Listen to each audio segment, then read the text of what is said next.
இன்று கடவுளின் வார்த்தை. ஏசாயா 48ஆம் அதிகாரம் முதல் வசனம். இஸ்ரவேல் என்னும் பெயர் பெற்று யூதாவின் நீரூற்றிலிருந்து சுரந்தவர்களும் கர்த்தருடைய நாமத்தின் மேல் ஆணையிட்டு உண்மையும் நீதியும் இல்லாமல் இஸ்ரவேலின் தேவனை அறிக்கையிடுகிறவர்களுமான யாக்கோபின் வம்சத்தாரே, கேளுங்கள். 2ஆம் வசனம். அவர்கள் தங்களை பரிசுத்த நகரத்தார் என்று சொல்லி சேனைகளின் கர்த்தர் என்னும் நாமமுள்ள இஸ்ரவேலின் தேவன் மேல் பற்றுதலாயிருக்கிறார்கள். 3ஆம் வசனம். பூர்வ காலத்தில் நடந்தவைகளை ஆதி முதல் அறிவித்தேன். அவைகள் என் வாயிலிருந்து பிறந்தன. அவைகளை வெளிப்படுத்தினேன். அவைகளை சடிதியாய் செய்தேன். அவைகள் நடந்தன. 4ஆம் வசனம். நீ கடினமுள்ளவன் என்றும் உன் பிடரி நரம்பு இரும்பென்றும் உன் நெற்றி வெண்கலம் என்றும் அறிந்திருக்கிறேன். 5ஆம் வசனம்.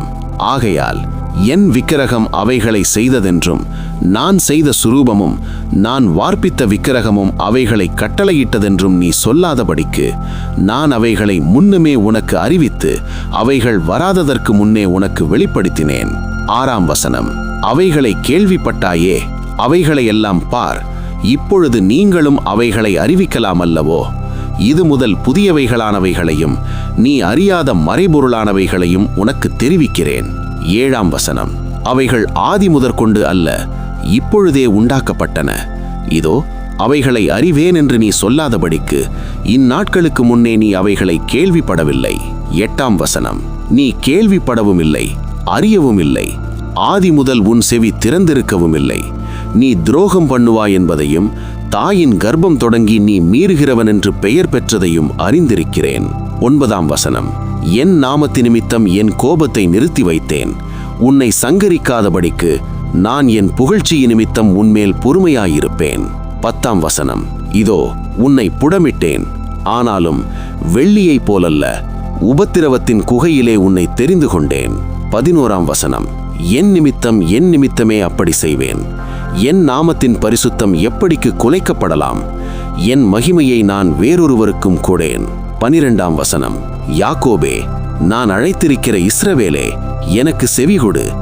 நான் அவரே, நான் முந்தினவரும் நான் பிந்தினவருமாமே. 13ஆம் வசனம்.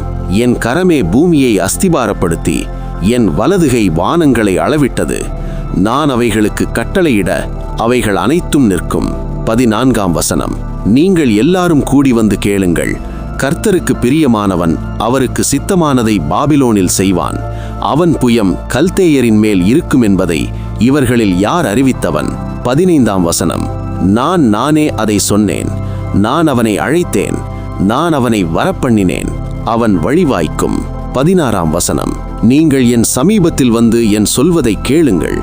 நான் ஆதி முதற்கொண்டு அந்தரங்கத்தில் பேசவில்லை. அது உண்டான காலம் துவக்கி அங்கே நான் இருந்தேன். இப்பொழுதோ கர்த்தராகிய ஆண்டவரும் அவருடைய ஆவியும் என்னை அனுப்புகிறார். 17ஆம் வசனம். இஸ்ரவேலின் பரிசுத்தராயிருக்கிற உன் மீட்பராகிய கர்த்தர் சொல்லுகிறதாவது, பிரயோஜனமாயிருக்கிறதை உனக்கு போதித்து நீ நடக்க வேண்டிய வழியிலே உன்னை நடத்துகிற உன் தேவனாகிய கர்த்தர் நானே. 18ஆம் வசனம். என் கற்பனைகளை கவனித்தாயானால் நலமாயிருக்கும். அப்பொழுது உன் சமாதானம் நதியைப் போலும் உன் நீதி சமுத்திரத்தின் அலைகளைப் போலும் இருக்கும். அப்பொழுது உன் சந்ததி மணலத்தனையாகவும் உன் கர்ப்ப பிறப்பு அதன் அணுக்களத்தனையாகவும் இருக்கும். அப்பொழுது அதன் பெயர் நம்மை விட்டு அற்றுப்போகாமலும் அழிக்கப்படாமலும் இருக்கும். 20ஆம் வசனம். பாபிலோனிலிருந்து புறப்படுங்கள், கல்தேயரை விட்டு ஓடி வாருங்கள். கர்த்தர் தம்முடைய தாசனாகிய யாக்கோபை மீட்டு கொண்டார் என்று சொல்லுங்கள். இதை கம்பீர சத்தமாய் கூறி பிரசித்தப்படுத்துங்கள். பூமியின் கடையாந்தரம் மட்டும் வெளிப்படுத்துங்கள் என்கிறார். 21ஆம் வசனம். அவர்களை வனாந்தரங்களில் நடத்தும் போது அவர்களுக்கு தாகவிடாய் இருந்ததில்லை. கன்மலையிலிருந்து தண்ணீரை அவர்களுக்கு சுரக்க பண்ணினார். கன்மலையை பிளந்தார், தண்ணீர் ஓடி வந்தது. துன்மார்க்கருக்கு சமாதானம் இல்லை என்று கர்த்தர் சொல்லுகிறார். ஆமேன்.